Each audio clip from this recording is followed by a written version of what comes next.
नमस्ते बच्चों।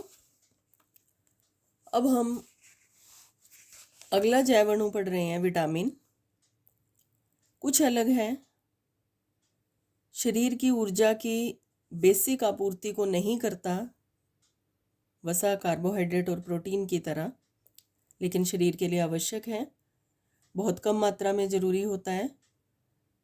आप छोटी कक्षाओं से ही भोजन के अवयवों में विटामिन का नाम सुनते और याद करते आए हैं। कार्बोहाइड्रेट, प्रोटीन, वसा, विटामिन, खनिज लवण, जल, रुक्षांश, ये सभी भोजन के मुख्य अवयव होते हैं। सबसे पहले फंक नामक वैज्ञानिक ने इस शब्द का प्रयोग किया था। वाइटल एमीन से बना है। वाइटल का मतलब सजीव, एमीन का मतलब एमीन ग्रुप NH2। तो सजीवों में पाया जाने वाला जो एमीन ग्रुप है उसको विटामिन कहा जाता है, लेकिन ये जीवों के शरीर में बनते नहीं, इनको भोजन के साथ लेना पड़ता है। पौधे इनको बना सकते हैं, पौधों में इनका संश्लेषण होता है और जब हम भोजन के रूप में पौधों को खाते हैं तो ये विटामिन हमारे शरीर में आ जाते हैं। और यदि किसी विटामिन की कमी हो जाए तो उसकी कमी से होने वाला रोग शरीर को लग जाता है। अब विटामिन का वर्गीकरण देखते हैं। यहाँ पर एक बात और कि विटामिन समूह है बहुत सारे यौगिकों का। जैसे हमने कार्बोहाइड्रेट पढ़ा, प्रोटीन पढ़ा, कई प्रकार के कार्बोहाइड्रेट होते हैं, डाइसैकेराइड, पॉलीसैकेराइड के आधार पर, सुक्रोज, माल्टोज, लैक्टोज, डाइसैकेराइड पढ़े, स्टार्च, सेलुलोज, पॉलीसैकेराइड पढ़े। उसी प्रकार से जो विटामिन होते हैं ये भी बहुत सारे विटामिन्स का एक समूह है जिसको हम मिला करके विटामिन्स कहते हैं। वर्गीकरण, विटामिन का जो वर्गीकरण होता है ये मुख्य रूप से, यहाँ पर एक बात और समझ लीजिए, जो हमने इसको नाम दिया था फंक ने वाइटामिन, वाइटल एमीन, उसको बाद में गलत साबित कर दिया गया। प्रयोगों द्वारा पता चला कि इसमें अमीनो समूह नहीं होता, लेकिन नाम विटामिन आज भी चल रहा है। Vitamin A, B, C, D, E और K। देखिए विटामिन कितने हैं, 5 और एक 6 विटामिन मुख्य रूप से आप पढ़ेंगे। इनका जो वर्गीकरण है वो दो आधार पर किया गया, जल में घुलने वाले और जल में ना घुलने वाले। जो जल में नहीं घुलते वो कहलाते हैं जल अविलेय विटामिन या वसा विलेय।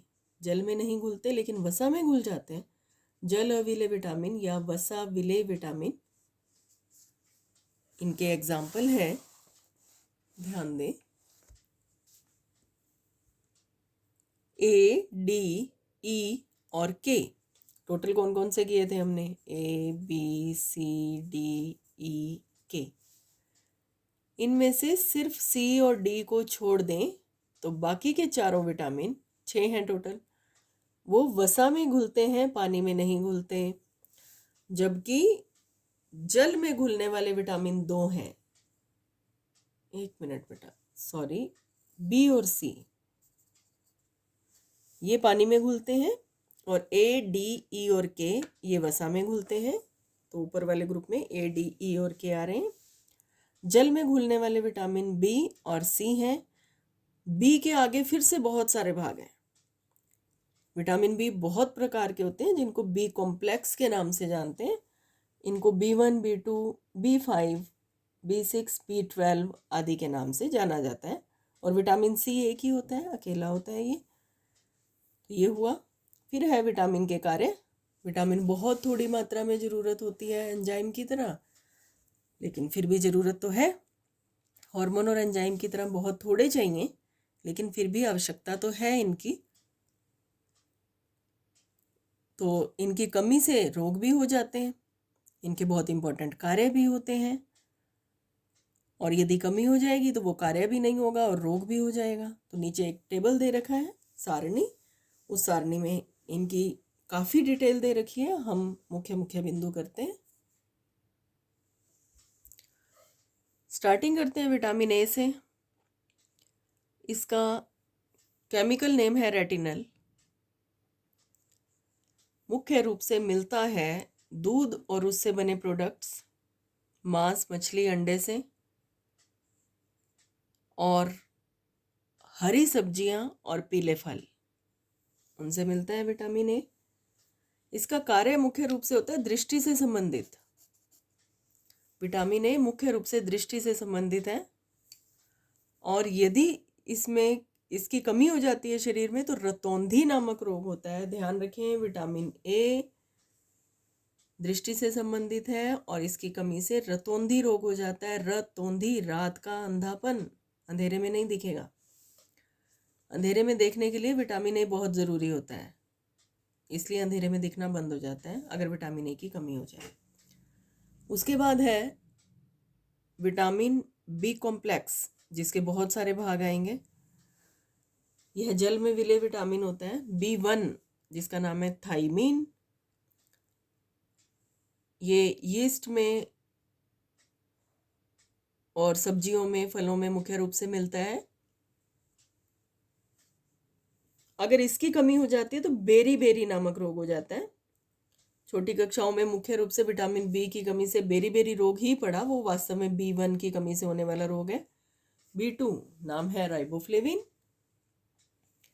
ये भी उन्हीं में पाया जाता है जिसमें B1 पाया जाता है। एक्चुअली जो बी कॉम्प्लेक्स है, इन सब के स्रोत लगभग एक जैसे हैं, दूध और उससे बने प्रोडक्ट्स। एक बात और यहाँ बता दें कि विटामिन सी को छोड़ करके बाकी सभी विटामिन हमें दूध में मिलते हैं। दूध अपने आप में बहुत कंप्लीट फूड माना जाता है। तो विटामिन सी और डी ये दूध में नहीं मिलते, कम मिलते हैं। बाकी सभी के सभी विटामिन दूध में मिलते हैं, और बी कॉम्प्लेक्स तो मुख्य रूप से मिलता है, और ए भी। इसके अलावा बी कॉम्प्लेक्स आपको मिलेगा हरी सब्जियों में और अंकुरित अनाज में। तो B2 की बात कर रहे थे हम, राइबोफ्लेविन।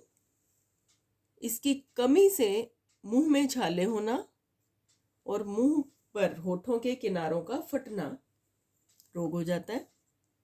B6 यह 3 पदार्थों से बना पायरिडॉक्सिन, पायरिडॉक्सोल और पायरिडॉक्समिन, स्रोत लगभग वही है, और इसकी कमी से एनीमिया, रक्त की कमी हो जाती है, कमजोरी भी आती है।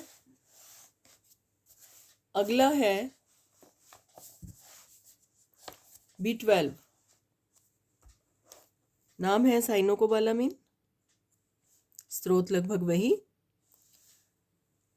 प्रकाशीय रक्त अल्पता, देखिए B12 शरीर में लौह के अवशोषण के लिए जरूरी होता है, आयरन के अवशोषण के लिए। हमने पीछे पढ़ा है कि जो हीमोग्लोबिन होता है वो आयरन की हेल्प से बनता है। हीमोग्लोबिन में आयरन पाया जाता है। अब अगर इस आयरन को हम भोजन में तो आयरन लेते रहें, लेकिन बॉडी अवशोषित ही ना करे इस आयरन को, तो हीमोग्लोबिन निर्माण कम होगा और आयरन की कमी होने लगेगी। वो B12 की वजह से होता है। यदि B12 नहीं होगा शरीर में या कम होगा तो आयरन डेफिशिएंसी भी हो जाती है। C ये भी जल में घुलनशील है, नाम है एस्कॉर्बिक एसिड। इसका स्रोत अलग आ जाएगा, यह खट्टे फलों में पाया जाता है। संतरा, नींबू, अंगूर, आंवला आदि, इनमें विटामिन सी होता है। और अगर इसकी कमी हो जाए, और एक बात और, विटामिन सी रोग प्रतिरोधक क्षमता को बढ़ाता है, शरीर की रोगों से लड़ने की क्षमता को बढ़ाता है। आजकल कोरोना का समय है, कोरोना काल बोल रहे हैं इसको हम, तो सभी डॉक्टर्स के द्वारा हर जगह पर विटामिन सी खाए जाने की बात कर रही है कि आप विटामिन सी खाएं अपने भोजन में, या टेबलेट्स के माध्यम से विटामिन सी आप लें, जिससे शरीर की रोग प्रतिरोधक क्षमता बढ़ेगी और आप कोरोना के शिकार कम होंगे। अगर इसकी कमी हो जाए तो ऐसा नहीं माने कि विटामिन सी की कमी से कोरोना हो जाएगा, ऐसा नहीं है। विटामिन सी लेते हैं तो कोरोना से बचाव हो सकता है। विटामिन सी की कमी से सकर्वी नामक रोग हो जाता है, मसूड़ों से खून आना, उसको सकर्वी कहा जाता है। विटामिन डी, नाम है आर्गे कैल्सिफिरोल। ये मुख्य रूप से मांस, मछली, अंडे इत्यादि में मिलता है, लेकिन शाकाहारी लोगों के लिए विटामिन डी का सबसे बड़ा स्रोत, मांसाहारियों में भी ये स्रोत काम करता है, वो होता है सूर्य का प्रकाश।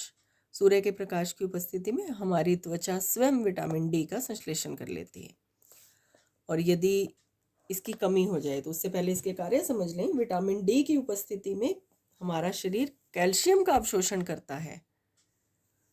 जैसे विटामिन B12 पढ़ा था, उसकी प्रेजेंस में शरीर आयरन का अवशोषण करता है, वैसे ही विटामिन डी की उपस्थिति में उसकी प्रेजेंस में कैल्शियम का अवशोषण करता है। अब कैल्शियम हड्डियों के लिए ज़रूरी है, दांतों के लिए ज़रूरी है, तो अगर विटामिन डी की कमी रहेगी तो हड्डियां कमज़ोर रहेंगी और दांत भी कमज़ोर होंगे। अगला है विटामिन ई। विटामिन ई यह तेलों में मुख्य रूप से पाया जाता है। आप जो तेल लेकर के आते हैं, यदि किसी ब्रांड का तेल लेकर के आते हैं तो उस पर कई बार रिफाइंड ऑयल की थैलियों पर लिखा रहता है विटामिन ई से युक्त।